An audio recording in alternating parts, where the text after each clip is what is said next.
Well, it's a great deal of pleasure that I rise to speak on Ms Ratnam's motion, because what we have heard from Ms Ratnam this afternoon is a wish list, the likes of which I don't think I have ever heard in my 21 years in Parliament. It was a hell of an effort. It is a hell of an effort. It was a remarkable achievement to come up with that list, and I commend her and I commend her imagination. The reality, however, might be a totally different thing. I, along with many of those things, the many thousands of millions of dollars that Ms Ratnam has just spent, of taxpayers' dollars, I should say, has just been spent, I would like to add my own personal list if I could. I would like to double the size of my house. I would like to triple the size of my backyard. I would like a Mercedes, a brand spanking new Mercedes in my driveway. I would like a holiday house in Lorne. I would. I'd love a holiday house down in Lorne. I'd like a first class ticket, round the world ticket every year. I'd like that. That'd be wonderful. But you know, if I went out and tried to do that, I'd have to ask myself the same question that I'm asking Dr. Ratnam, and that is, how the hell do you pay for it? How do you pay for it? I mean, the fact of the matter is that the state is already in more financial trouble than you can poke a stick at. I mean, we were in financial trouble before the Wuhan virus came along. Now we are down the sewer. We are in deep and diabolical financial trouble. Now is not the time to be running around the streets throwing $100 notes at anybody who looks at you sideways. It's just not realistic. Look, it's wonderful to say I'm going to spend this on this and I'm going to spend another couple of $100 million on this and another $500,000 on this or another $500 million on this. It's all very well to say that, but you've got to have the money to be able to do that, and you have got to be able to get your hands on the money to be able to do that. And the only way that Victoria, that Australia and indeed the Western world will recover from this virus, the only way is to let business get on with doing business.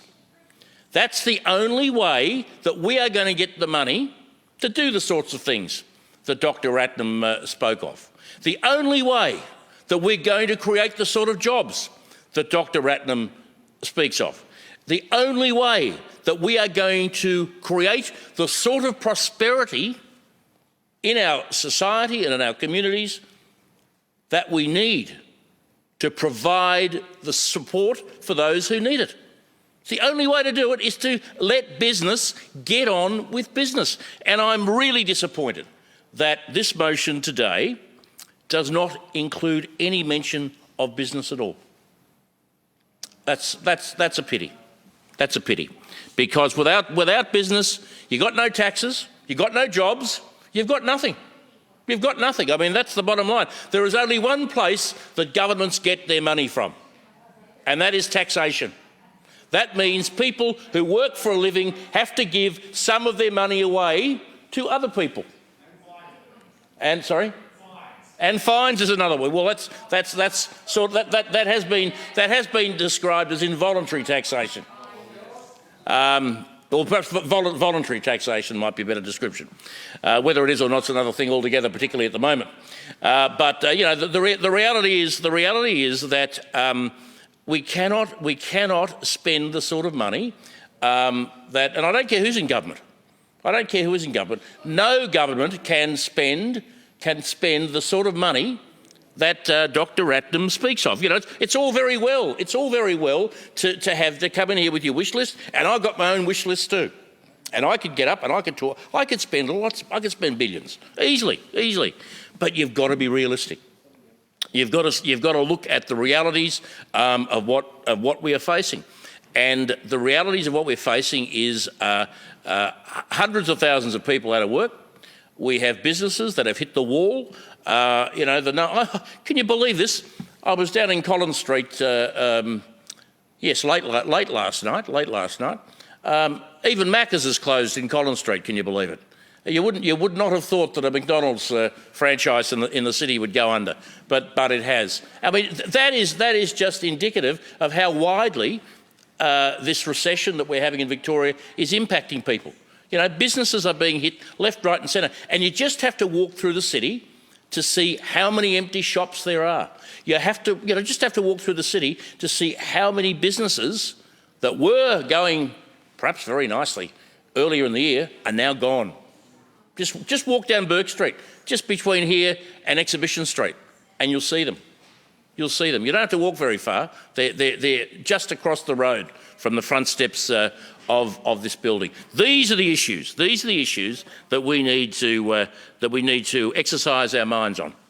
The prospect of a Green New Deal, I have to say, puts a chill down my spine, because no doubt a Green New Deal is picked up directly from the Democrats in the US, and we know that whilst Joe Biden may be president, we don't know yet, that's yet to be decided, but he may be president, we do know that the Democrats copped a hit in the House and in the Senate. We know that. So the people of America know what the new Green Deal over there is. And I'll tell you what, if the people of Victoria find out what the new Green Deal is, they'll be voting the same way. They will be voting the same way. There is a reason. There is a reason. Can I point out to Dr. Ratnam, there is a reason that she lost 4 of her colleagues at the last election. She lost 4 of her colleagues at the last election. And it's because people have had enough of this new Green Deal, and we're going to make everything wonderful. I mean, it's just nonsensical. It's just nonsensical. And I have to say, I have a vested interest in fighting a new Green Deal. I have a vested interest because I have a family. I have to pay bills. I have to pay my electricity bill. I have to pay my gas bill. I have to pay a variety of bills. Food bills, everything will be impacted by the cost of energy if we go down the path that Dr. Ratnam speaks of. And that is something that does concern me. And interestingly enough, it's not the people in the inner city that Dr. Ratnam represents. It's not they're not the ones that are going to cop it in the neck.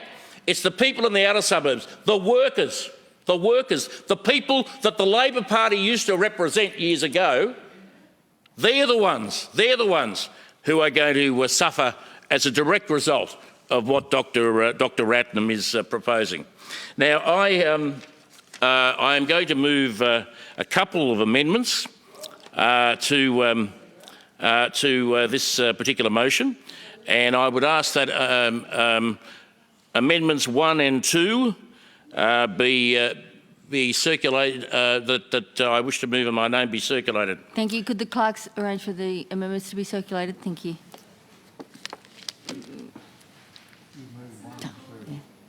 Thank you. Yep, we'll just go 1 and 2. Mr. Finn, to continue. Thank you very much indeed. Now, the amendments, I think everybody's got one now, good. The amendments are very clear, very clear. The first is to omit paragraph 1 of the motion, and that I think is self-explanatory. I think that is something that makes sense. That is something that is not going to scare the horses. That is something that will give business confidence that they're not going to be sacrificed on the altar of the new Green Deal. If we can remove the new Green Deal from the motion, it automatically makes it far more acceptable to us all, and that I think is a major plus. It's a major plus. The second amendment that I move is that we omit paragraph 3 and insert the following in its place. 3 further notes increasing unemployment due to the COVID-19 pandemic. Now, we know that the COVID pandemic has caused untold damage right through the world, and we are no different. We are no different. This is something that we as a parliament should be directing almost our entire attention to at the moment. This is something that we've got to drag this state back from. I mean, you know, Victoria has suffered enormously as a result of this pandemic. It has suffered a lot more, I have to say, by the policies of the government that has absolutely crushed small business in the state and has crushed the economy in Victoria. So we are going to have to put our considerable energies and concentration into restoring the economy that the Andrews government has crushed. And of course we know that, and I think it was Dr. Ratnam was talking about, you know, patting us on the back for coming back from the second wave. Of course we know the second wave was caused by the Andrews government when they stuffed up, absolutely, totally stuffed up the hotel quarantine procedure, and we're now seeing somewhat of a farce of an inquiry going on, not being able to tell us exactly what happened. So nobody knows anything. Nobody knows anything. But what we do know, and what Victorians know, is that the mess that we are in now, the great lockdown that we had for months and months and months, the greatest and longest lockdown of anywhere in the world, was caused by the Andrews government stuff up. That is something the Victorians know, and they want to know that the government is not going to take it out on them again. They have suffered. Victorians have suffered for months as a result of what the Andrews government did, and they want policies which are going to give us a brighter future. They do not want policies which are going to put us into the toilet bowl and flush us, because that is what all this spending will do. You know, I don't mind a bit of spending, and I know, in fact, I said yesterday we should have more trees. I don't know if Dr. Ratnam heard this, but I said yesterday that we should have more trees in the western suburbs, and there are a few people that expressed surprise that I might be saying that. But I like trees. I'm one of my favourite places in the world is the Otway Ranges. And I love that, all that stuff. But the fact of the matter is, you've got to get your priorities right. And at the moment, our priorities are looking after those who have been hit so very, very hard by the lockdown.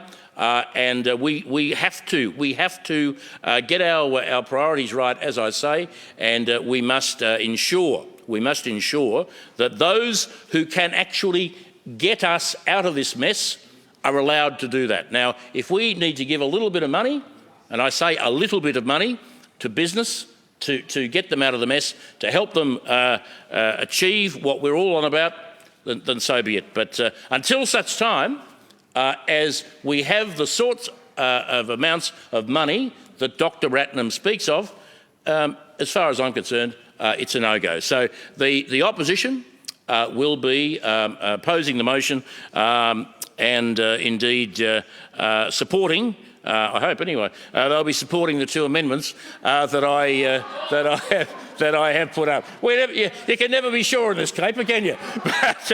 But I'm fairly confident that they will be supporting amendments 1 and 2, and I urge the House to do likewise.